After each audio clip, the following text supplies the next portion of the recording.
누군가가 문제 제기를 한다면 그 말에서 감정을 분리하는 버릇을 들여라.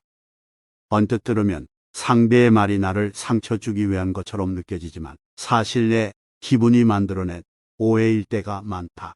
상대의 비판을 통해 자신의 결점을 발견하고 부족함을 개선해서 더 나은 사람이 되자. 얼마나 좋은 일인가. 타인의 지적을 자신의 동력으로 삼는 태도. 성숙한 어른만이 보여줄 수 있는 모습일 것이다. 다른 사람에게 지적을 받았을 때 어떤 태도를 보이는지에 따라 나의 그릇이 드러난다. 통제할 수 없는 것에 대해 불평하길 포기하라. 나를 불평하게 만드는 상황을 어떻게 바꿀 수 있을지 고민해야 한다. 그러나 내가 통제할 수 없는 것들에 대해 또다시 구시렁거리고 있다면 그것에 대해 생각하기를 포기하라. 날씨가 춥고 덥고 같은 일 하나하나에 불만을 가지기 시작하면 스스로 멈출 수 없다. 불평은 사람의 에너지를 가장 많이 소모하는 무익한 행위다.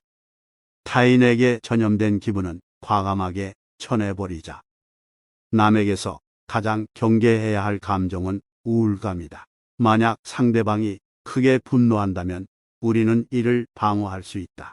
분노는 자극적인 에너지라서 자신에게 안 좋으리라는 것을 빠르게 알아차릴 수 있다. 심하게 분노하는 일을 비판적으로 생각하기도 한다. 그러나 우울은 다르다. 우울한 사람의 에너지는 아주 천천히 전염된다. 무기력 또한 경계해야 할 타인의 감정이다. 남의 기분에 영향받지 않기 위해서는 기분의 출처를 정확히 해야 한다. 타인에게 전염된 기분이라고 판단되면 과감하게 쳐내는 연습을 해보자. 남의 감정까지 내가 감당해야 할 의무는 없다. 지금 나의 기분이 내 것이 아니라는 것만 깨달아도 그 무게가 훨씬 가벼워져서 내 안에서 흘려보내는 일이 그리 어렵게 느껴지지 않을 것이다. 주변에 좋은 사람을 두어라. 누군가의 부정적인 에너지가 자신의 영혼에 치명적인 영향을 미친다면 서서히 거리를 두고 멀어져도 괜찮다. 모든 사람은 자신이 좋아하는 사람들과 지내고 교제할 권리가 있다. 내가 준 만큼 똑같이 받으려는 마음은 욕심이다. 누군가와의 교제에도 항상 에너지 보존 법칙이 따르기 마련이다. 다시 말해 상대방을 위해 쏟은 노력만큼 그 사람에게서도 비슷한 수준의 보상을 기대하게 된다는 것이다. 서로 오가는 감정과 노력이 공평해야 한다고 생각하면 감정의 무게가 서로 달라지는 순간 쉽게 실망하거나 상대방을 쉽게 실망시킬 수 있다. 이런 실망감은 슬픔이나 분노보다 훨씬 빠르게 악화되는 감정이어서 관계를 지속할 수 없게 만드는 계기가 되기도 한다. 상대방이 나에게 냉담하면 굳이 애써 상대방의 환심을 살 필요가 없다. 타인과의 관계에 있어서는 높은 기대감을 경계해야 한다. 항상 객관적이고 이성적으로 접근하는 연습을 해야 한다. 상대방이 잘해주면 나 또한 상대방에게 진실한 선의로 보답해주면 된다. 반대로 상대방이 나에게 냉담하면 굳이 애써 상대방의 환심을 살 필요가 없다. 관계에서 계산기를 두드리라는 뜻이 아니다. 상대방을 제대로 대하는 방법을 배울 필요가 있다는 의미다. 감정에는 좋고 나쁨이 없다. 감정에서 야기되는 행동에 좋고 나쁨이 있을 뿐이다. 먼저 감정에는 좋고 나쁨의 구분이 없다는 것을 말해주고 싶다.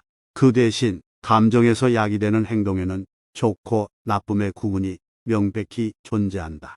감정을 어떻게 이용하느냐에 따라서 좋은 감정이 될 수도 있고 나쁜 감정이 될 수도 있는 것이다. 질투심을 다른 각도에서 살펴보자. 질투심은 자신의 부족함을 깨닫는 계기가 될 수 있다.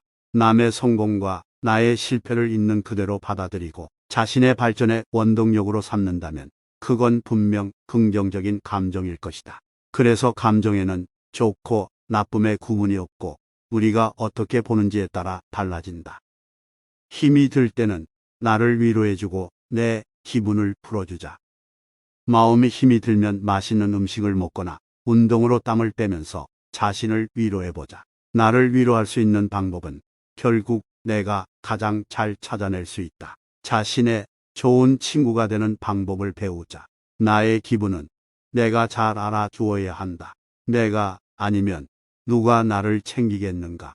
삶이 마음대로 되지 않고 엉망진창인 것 같을 때 나를 챙겨줄 가장 따뜻한 친구는 나임을 기억하자. 자기 자신과 잘 지내는 사람이 행복한 일상을 산다. 스스로를 하찮게 여기고 책망하는 사람은 삶의 아름다움을 알아채지 못한다. 남에게 늘 상냥하지만 정작 삶에 활력이 없는 사람에게 내면의 즐거움이 있을 리 없다. 자기 자신과 잘 지내는 사람이 행복한 일상을 사는 법이다. 자신을 좀 더 너그럽게 대한다면 진정한 즐거움을 더 많이 느낄 수 있을 것이다. 나의 불완전한 모습까지 받아들이자. 나의 필요를 남에게 적극적으로 어필하자. 나를 힘들게 하는 습관을 조금씩 줄여나가자. 무력했던 어린 당신에게 말해주자. 지금의 당신은 모든 문제와 고민을 해결할 수 있을 만큼 강한 어른이 되었다고. 나쁜 기억이 오래가는 근본적인 원인은 그 당시의 감정을 바로바로 처리하지 않은 데 있다. 사건이 끝난 지는 오래되었지만 고통은 지금까지 계속되는 것이다. 제대로 표현하지 못하고 스스로 해소하지 못한 감정의 응어리는 마음속에 그대로 남아있다. 응어리는 마음 한구석에 빚어나온 가시가 되어 실수로 잘못 만지기라도 하면 죽을 만큼 아프다. 그러나 두려움에 떨던 무력하고 어린 당신에게 지금의 당신은 모든 문제와 고민을 해결할 수 있을 만큼 힘이 세고 강한 어른이 되었다는 것을 말해주길 바란다. 잊히지 않는 것들을 굳이 지우려고 애쓸 필요는 없다. 이 모든 것들이 우리가 성장해온 흔적이기 때문이다.